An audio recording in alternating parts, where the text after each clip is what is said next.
Muy bien, queridos hermanos, a todos los que estamos aquí congregados y también los hermanos que nos están siguiendo y compartiendo con nosotros el culto. Esta mañana vamos a continuar en el estudio del Evangelio de Lucas y vamos al capítulo 13. Estamos en esos versículos a mitad del capítulo, que es desde el versículo 18, y voy a dar lectura a este pasaje tan interesante, tan conocido por otro lado, que contiene dos pequeñas parábolas o símiles que tenemos aquí, y luego tenemos también el famoso pasaje desde el versículo 22 al final. Así que dice lo siguiente, Lucas 13, versículo 18. Dijo entonces: ¿a qué es semejante el reino de Dios y a qué lo compararé? Es semejante a un grano de mostaza que un hombre tomó y lo echó en su huerto y creció y se convirtió en árbol y las aves del cielo anidaron en sus ramas. Otra vez dijo: ¿a qué compararé el reino de Dios? Es semejante a la levadura que tomó una mujer y la escondió en 3 medidas de harina hasta que todo hubo fermentado. Y prosiguiendo hacia Jerusalén, pasaba por todas las ciudades y aldeas enseñando.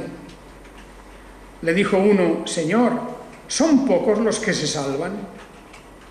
Él entonces les dijo: esforzaos para entrar por la puerta angosta, porque os digo que muchos procurarán entrar y no podrán.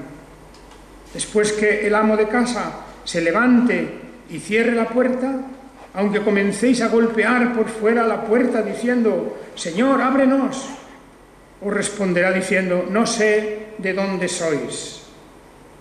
Entonces comenzaréis a decir: en tu presencia hemos comido y bebido, y en nuestras plazas nos enseñaste. Pero él os dirá: no sé de dónde sois, apartaos de mí, todos los hacedores de iniquidad. Allí será el llanto y el crujido de los dientes, cuando veáis a Abraham, a Isaac y a Jacob, y a todos los profetas en el reino de Dios, pero vosotros seáis echados fuera. Y vendrán del oriente y del occidente, y del norte y del sur, y se reclinarán a la mesa en el reino de Dios. Pero hay postreros que serán primeros y primeros que serán postreros.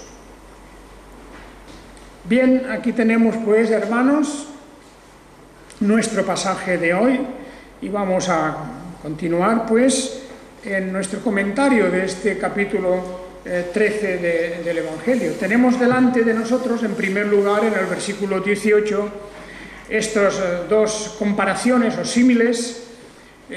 No son propiamente parábolas, no hay una historia casi, es simplemente una comparación que comienza con la pregunta: ¿a qué es semejante el reino de Dios y a qué lo compararé?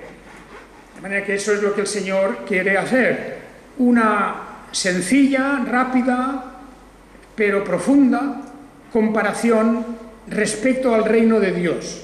Y lo primero que nos hemos de preguntar es: ¿qué significa esto del reino de Dios? Hay muchas personas que piensan que el reino de Dios es la Iglesia, pero realmente eso no llena la cuestión. Por ejemplo, cuando en el Padre Nuestro nosotros oramos diciendo: venga tu reino no significa que venga la Iglesia. No se refiere a la Iglesia. El reino de Dios es algo muchísimo más profundo, más extenso, algo que comprende también e incluye a la Iglesia, pero no es solamente la Iglesia.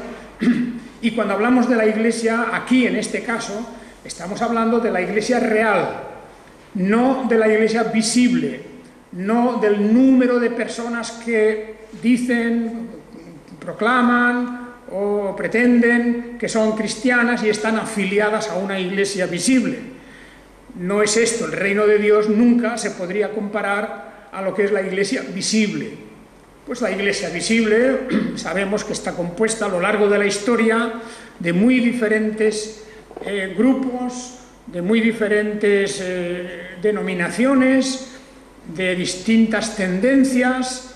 Han habido cismas, han habido divisiones, han habido herejías y han habido incluso luchas y guerras entre los propios cristianos, y todo eso naturalmente no puede representar lo que es el reino de Dios. El reino de Dios, repito, que incluirá, eso sí, a los creyentes que están esparcidos y distribuidos a lo largo de la historia en todos los grupos distintos que reconocen a Jesucristo como Señor y reconocen a Jesucristo como Salvador. Y de todos esos grupos, yo diría que denominaciones o sectores de la Iglesia, no pensemos que alguien de esos o uno de esos grupos tiene la verdad absoluta o que está dentro de la verdad absoluta. Hemos de ser humildes y reconocer nuestras carencias, nuestras limitaciones y preguntar, pues, ¿por qué hay tantos grupos, tantas denominaciones, tantas interpretaciones? Pues la respuesta creo que no es difícil, y es que la verdad de Dios es tan profunda, inmensa, tan independiente de nuestros pensamientos, que no puede haber una sola persona, un solo grupo que tenga el privilegio de tener o conocer toda la verdad, absolutamente en todo perfecto. Eso yo diría no existe. La verdad de Dios es la verdad de Dios. Cuando uno dice yo tengo la verdad, eso es imposible, nadie puede tener la verdad. La verdad no es una propiedad de nadie. La verdad es la palabra de Dios, la verdad es la persona de Jesucristo, la verdad es la revelación toda del Señor, y en la medida en que uno esté fielmente identificado con la palabra y con la persona de Jesucristo, está en la verdad. Esa es la cuestión. Y el reino de Dios, por lo tanto, abarca todo lo que es la verdad de Dios, el poder de Dios, la soberanía de Dios, los planes de Dios, todo eso. Y por lo tanto, en el Padre Nuestro, cuando decimos venga a nosotros tu reino, lo que estamos pidiendo es precisamente que esa autoridad de Dios, esa ley de Dios, esos planes de Dios, que por fin lleguen hasta nosotros y que se impongan sobre toda la tierra. De manera que eso es el reino de Dios, todas esas cosas. Y el reino de Dios, en su manifestación aquí en la tierra, en este mundo, aparece, como dice en el versículo 19, como un grano de mostaza. Un grano de mostaza, pues que es una pequeña simiente, y que un hombre, dice, la echó en su huerto y creció y se convirtió en árbol, y las aves del cielo anidaron en sus ramas. Este pasaje, esta comparación la tenemos, como ya sabéis, en los otros evangelios sinópticos, en Mateo y en Marcos, con pequeñas diferencias, pero básicamente es esto. ¿Y qué quiere decir eso? Bueno, que todo esto que hemos hablado del reino de Dios, cuando se manifiesta aquí en la tierra, no aparece como una gran superpotencia, no es un gran imperio, no se trata de una nación poderosísima. El reino de Dios se manifiesta en sus principios, y así lo vemos desde que Dios llamó a Abraham, desde que Dios hizo un pacto con Abraham, como si fuera una pequeña simiente, y de esa simiente de Abraham, pero aún antes, si podemos ir a las promesas que se hicieron a Adán y a Eva, como de la simiente de la mujer, de ella iba a nacer el Mesías, pero esa historia, toda esa historia de la redención que pasa a través de las edades, en un plan perfectamente diseñado por Dios y que se va desarrollando, que tiene un capítulo importantísimo precisamente en cuando Dios establece un pueblo en la persona de Abraham. Abraham, que recibe el pacto, del cual nace un pueblo que, ya digo, no es ese pueblo en sí mismo el reino de Dios, es una parte, es un aspecto, una faceta del reino de Dios, que compone muchas más cosas.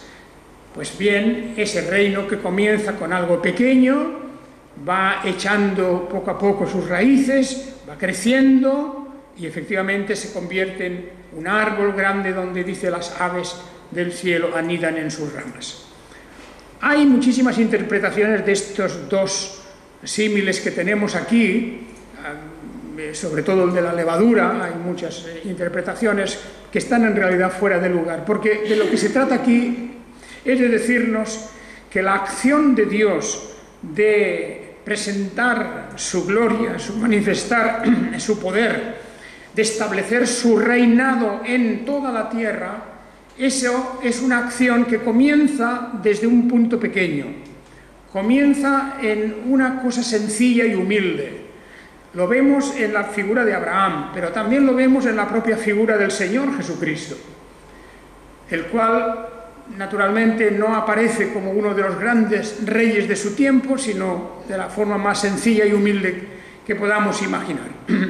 El apóstol Pablo nos lo dice en sus cartas, particularmente en la carta a los Efesios, cómo él se despojó de su gloria y habitó entre nosotros, y lo hizo desapercibido, de una manera sencilla, pero eso iba luego a crecer, a convertirse en algo glorioso. La influencia del Evangelio, la extensión que va a ocupar el Evangelio, eso va a ser como un gran árbol en donde las aves del cielo anidan y donde encontramos refugio. Repito que es un símil y que no podemos encontrar aquí el detalle de qué significa cada parte. Algunos comentaristas, los que acuden siempre a las alegorías y a un sistema de interpretación de fantasía, pues quieren ver en cada cosita, las ramas significan una cosa, el huerto es otra, las ramas lo demás, en fin, todas esas cosas, y no es así realmente. Es una impresión que se nos da, es una palabra que se nos da para que captemos la idea de que las cosas de Dios comienzan por algo sencillo y pequeño y crecen enormemente por el poder que tienen. Lo mismo con el de la levadura. Esta parábola de la levadura también. Han habido muchos que han querido sacar su interpretación sobre la levadura. Y hablan de cómo la levadura, cuando se introduce en la masa de harina, está experimentando allí, al leudar toda la masa, hay una especie de fenómeno de corrupción, dirían, o de especie de descomposición química o algo así. Pero en realidad aquí es mucho más sencilla, no entremos en esas cosas un poco demasiado complicadas para la gente que estaba escuchando en ese momento. Lo que ocurre con la levadura es algo visible, como después de haber amasado la harina, ocupa esta un determinado volumen, al introducirla en ella la levadura, pues crece, ¿verdad? Y simplemente es lo mismo que el otro símil que hemos visto de la simiente, que es una cosa pequeña y que luego crece. Lo mismo. El reino de Dios es comparable a algo que empieza manifestándose como algo muy pequeño, pero luego crece enormemente. Y esa es la realidad. Eso incluye, he dicho, también a la Iglesia de Dios, a la Iglesia en su sentido más espiritual de todos. Claro, porque la confusión que hay entre lo que es la Iglesia visible, las congregaciones de hoy, las denominaciones y todas esas organizaciones, etcétera, que mucha gente lo confunde con la Iglesia verdadera, con la Iglesia que en el reino de Dios ha de entrar a formar parte eternamente de ese pueblo, pues es una confusión que produce verdaderamente resultados catastróficos. La Iglesia de Dios no es exactamente lo que vemos visiblemente hoy aquí en la tierra. Bajo el nombre de iglesias se pueden esconder herejías enormes y corrupciones enormes, ambiciones enormes, y eso realmente no nos tiene que impresionar. Hay gente que se impresiona mucho con las cosas grandes, y ahí tenemos ese vicio, sobre todo en el mundo evangélico aquí en España, donde, como es un grupo pequeño, pues siempre están con la obsesión de que somos muchos y ahora crecemos y eso, etcétera, la cantidad, porque por encima de todo está la obsesión de la cantidad. Pero eso no es el reino de Dios. No es el reino de Dios. El reino de Dios es la verdad. El reino de Dios es la justicia. El reino de Dios es el amor. El reino de Dios es la abnegación, la falta de egoísmo. Eso sí es, esos son los cristianos. Esos son los cristianos. Y fuera de eso, realmente, pues por muy cristiano cualquier nombre que se ponga, no tiene nada que ver con el reino de Dios.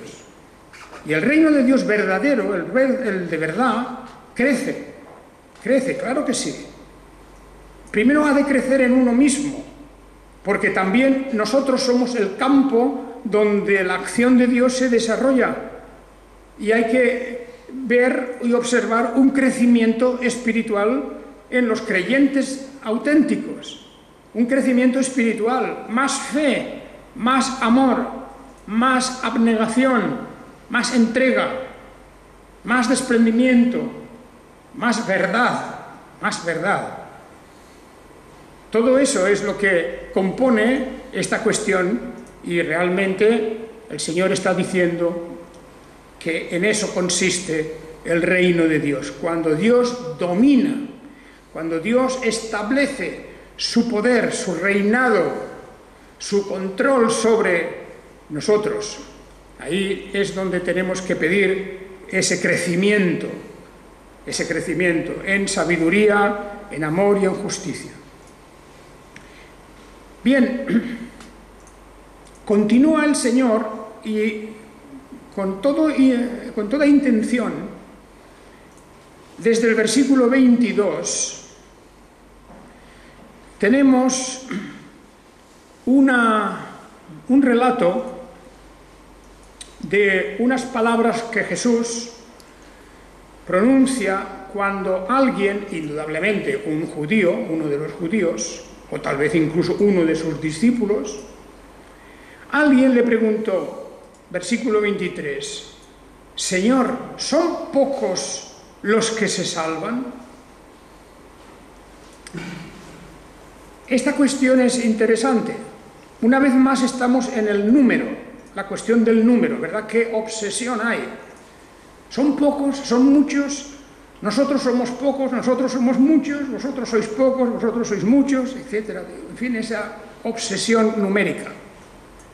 Esa obsesión numérica entra aquí. No hay obsesión sobre la calidad, eso no parece que haya mucho, no si hay más amor, si hay más verdad, si hay más justicia, más abnegación, más entrega de eso no se preocupa uno mucho. Pero si somos muchos o somos pocos, parece que esa es la cuestión principal. Aquí también, en la pregunta, ¿son pocos los que se salvan? Naturalmente, el Señor no le va a decir si son pocos o si son muchos, ¿qué proporción? ¿Es el 10%? ¿Es el 5%? ¿Es el 20%? ¿El 50%? No hay una respuesta de esa clase. El Señor quiere enfocar las cosas por otro camino. A pesar de la obstinación de las personas en mirar las cosas en términos aritméticos, el Señor se preocupa de otra cosa. Dice, aquí en el versículo 24 tenemos un verbo, que creo que también está en otras versiones traducido igual, Dice, esforzaos para entrar por la puerta angosta, la puerta estrecha. Esforzaos. El verbo griego, la palabra griega que hay aquí en esforzaos, es la palabra de donde sale nuestra palabra agonía. Una agonía. ¿Qué es agonía? Agonizar. ¿Qué quiere decir eso? La verdadera traducción, la mejor traducción sería, sí, ciertamente hay un paralelo con esforzaos, esforzarse. Pero la palabra agonía en griego se utilizaba principalmente en el combate, en la lucha. De manera que podríamos aquí poner luchad, en vez de esforzaos, versículo 24, luchad para entrar por la puerta angosta, que es mucho más real y más acorde con todo el resto de la Biblia sobre lo que es la vida cristiana y sobre lo que es el llegar al fin a la vida eterna después por el camino estrecho y la puerta angosta. Luchar.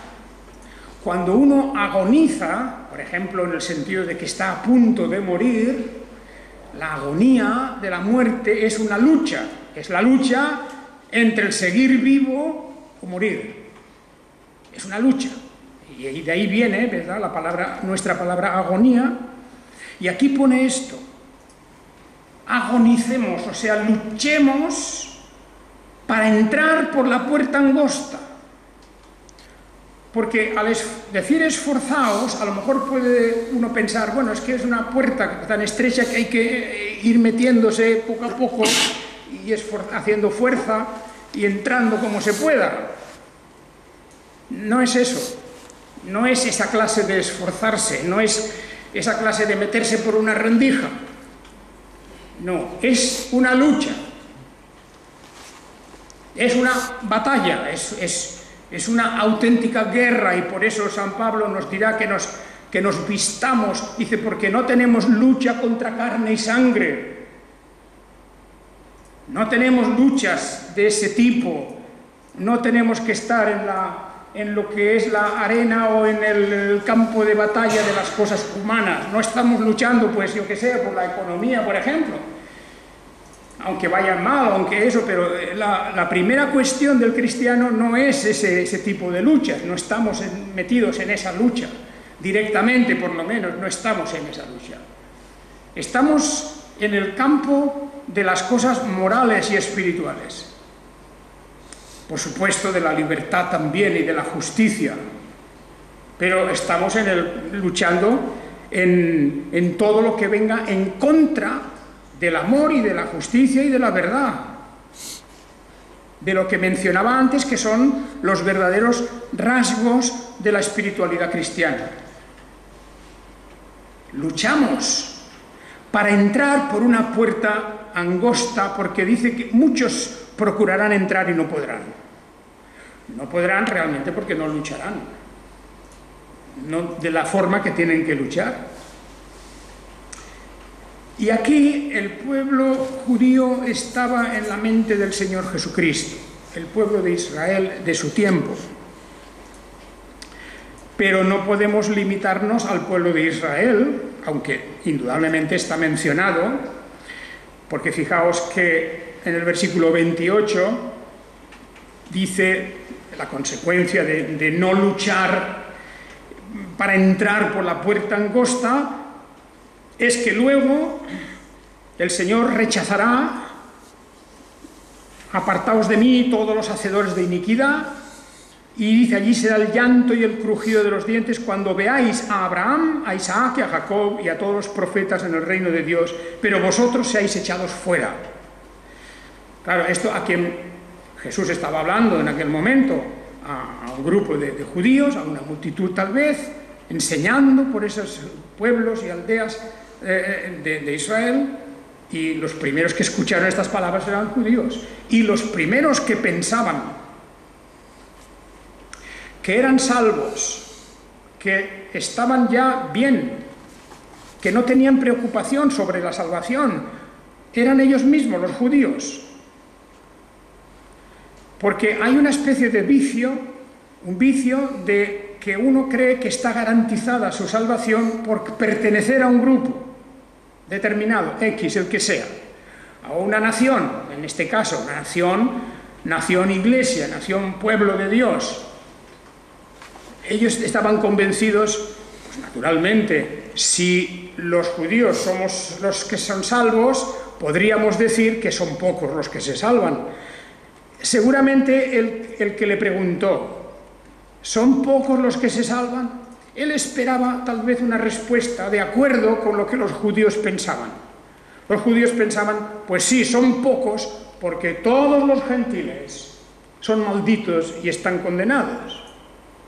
Esa era la idea de un judío, es la idea de muchos evangélicos también. Todo el que no es de mi iglesia está perdido.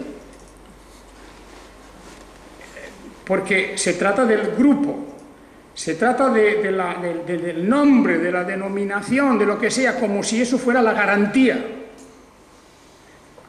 ¿Son pocos los que se salvan? Los judíos dirían, sí, son pocos, somos nosotros solos, solamente nosotros. Las sectas, todas las sectas, hoy si vamos a escuchar a Testigos de Jehová o a cualquier otra secta, te dirán, solamente nosotros nos salvamos. Los demás, nada. Somos pocos. Los demás, nada. Bueno, entonces el pueblo judío recibe aquí un correctivo fuerte, porque le dice, el Señor les dice aquí, vosotros, dice, cuando se cierre la puerta, aunque comencéis a golpear por fuera la puerta diciendo, Señor, ábrenos, os responderá diciendo, no sé de dónde sois. ¿Cómo que no sabéis de dónde? ¿Cómo que no? Somos hijos de Abraham, dirán. Y Jesús ya había dicho en varios momentos de su trayectoria, de su vida, de su discurso, él había dicho pues que los hijos de Abraham, bueno, son los que hacen la voluntad de Dios, nada más. Dios puede levantar las piedras y decir que sean hijos de Abraham. Y Jesús les diría a ellos, pues sois más bien vuestro padre el diablo. Vuestro padre el diablo, les dice así. Y ellos dicen, ¿pero cómo dices eso? Somos hijos de Abraham. Y Jesús les dice, bueno, si fuerais hijos de Abraham, creeríais lo que yo os digo. Porque de mí habló él. Así que nadie se ampare, que nadie se refugie en decir, es que yo soy evangélico desde hace 40 años, 50, 80 años, o que sean. Que nadie se ampare en eso, decir yo soy de tal grupo o de tal cosa, porque eso no tiene absolutamente nada que ver con la salvación. Es más, este pueblo de Israel, estos que se sentían tan seguros, protegidos, porque eran los depositarios de la palabra, depositarios de las promesas, del pacto, de todos los signos, de la circuncisión, de todo, ellos realmente van a ser sustituidos por otros. Versículo 29. Vendrán del oriente y del occidente y del norte y del sur y se reclinarán a la mesa en el reino de Dios. Y hay postreros que serán primeros. Y primeros que serán postreros, los últimos. Vosotros, el pueblo de Israel, los judíos, que erais los primeros, acabaréis siendo los últimos. Vendrán del oriente y del occidente. Aquí tenemos del norte y del sur. El pueblo de Dios que se va a reunir de los 4 puntos cardinales.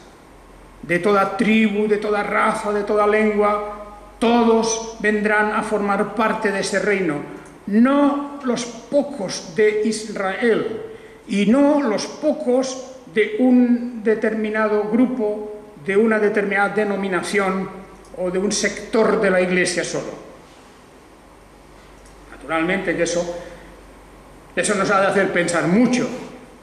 Al mismo tiempo también no se puede banalizar esto, no se puede tratar de manera superficial.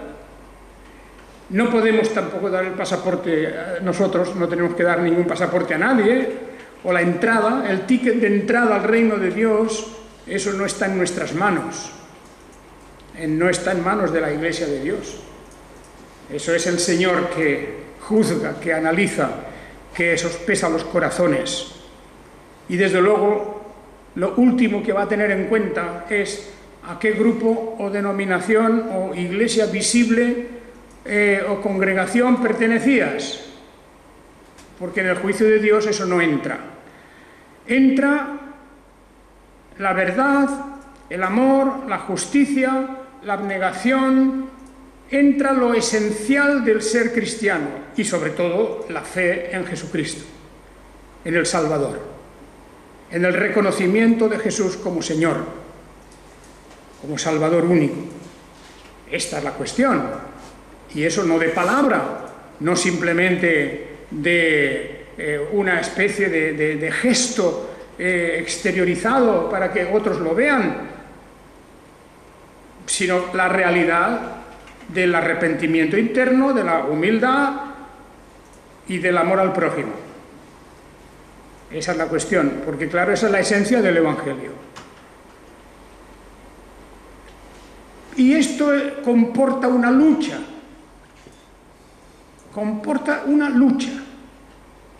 Lo hemos dicho hasta la saciedad. Yo creo que cada domingo nos aparece aquí en las páginas del Evangelio, en los discursos de Jesús, en las palabras de Jesús, nos aparece esta misma idea. El reino de Dios no es algo de color de rosa, ni una vida placentera y agradable, y etcétera, todo eso que muchos interpretan como el ser cristiano, porque es una lucha desesperada. Y si no, leen las cartas de San Pablo. Porque esa es cuestión, no es una lucha contra carne y sangre, es algo mucho peor, contra potestades y espíritus que alrededor nuestro intentan aniquilar completamente nuestra fe. No nuestro cuerpo, nuestra fe. O sea que no es una lucha contra lo físico, es una lucha espiritual, para hacernos caer en la desesperación y en el desamor a Dios y en el egoísmo, hacernos caer en las redes de la incredulidad. Esa es la lucha que hay, y por esto el Señor dice, bueno, pues esforzaos, luchad para entrar por la puerta angosta. Imaginaos ahí esa fortaleza, una puerta muy estrecha, y detrás de esa puerta está el enemigo intentando cerrarla, o está delante de esa puerta intentando que no pasemos, y tenemos que luchar, batirnos continuamente, cada día, porque cada día somos objetos de ataques, de tentaciones, de pensamientos que nos apartan del camino y del carácter de nuestro Señor Jesucristo. Por lo tanto, esto es lo que Él está aquí proclamando. Y fijaos, los términos tan contundentes. Aquellos que iban y llaman a la puerta seguros de que les van a abrir la puerta. Claro que sí. Si yo soy de tal grupo, yo soy de tal nación, de tal raza o lo que sea, y llama a la puerta y piensa que le van a abrir, pero como la puerta ya está cerrada, quien tiene el cerrojo en sus manos es el Señor, y viendo quién llama, no sé de dónde sois, o no sé de dónde eres, si es que es algo individual. Y comenzarán a decir, pero si en tu presencia hemos comido, hemos bebido, en nuestras plazas nos enseñaste. Claro, esto está dirigido directamente al judío.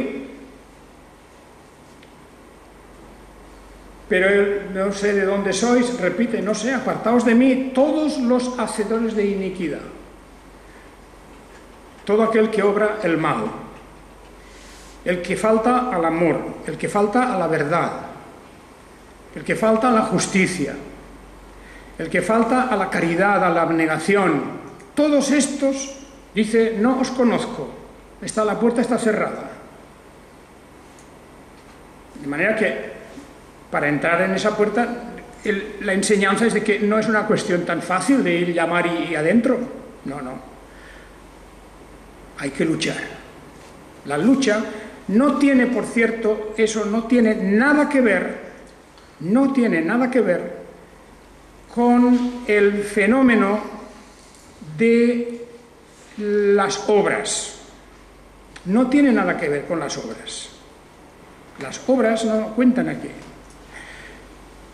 El apóstol San Pablo nos dice: Dios es el que obra en vosotros tanto el querer como el hacer, por su buena voluntad.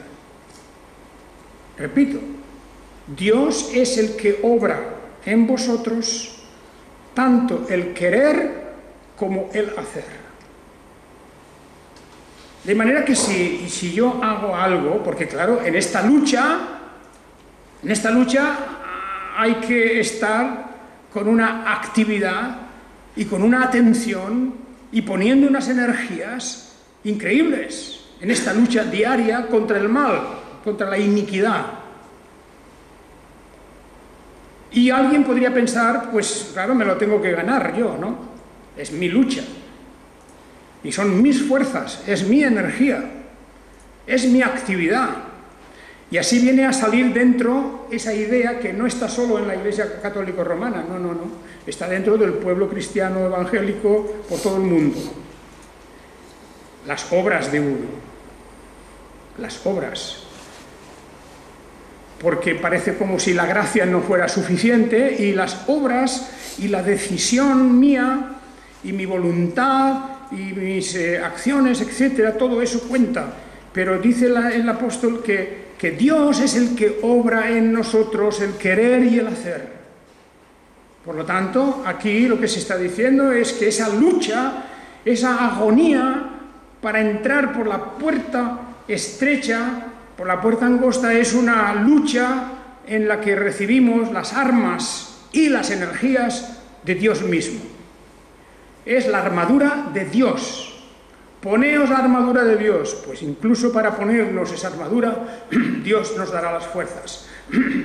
Y ahí tenemos la espada y la coraza y el yelmo y las protecciones en los pies, etcétera. Todo eso, todo preparado para esa lucha en la que hemos de estar involucrados cada día. Ay, hermanos, yo creo que esta es una cuestión en la que pocos cuentan al entrar en las iglesias.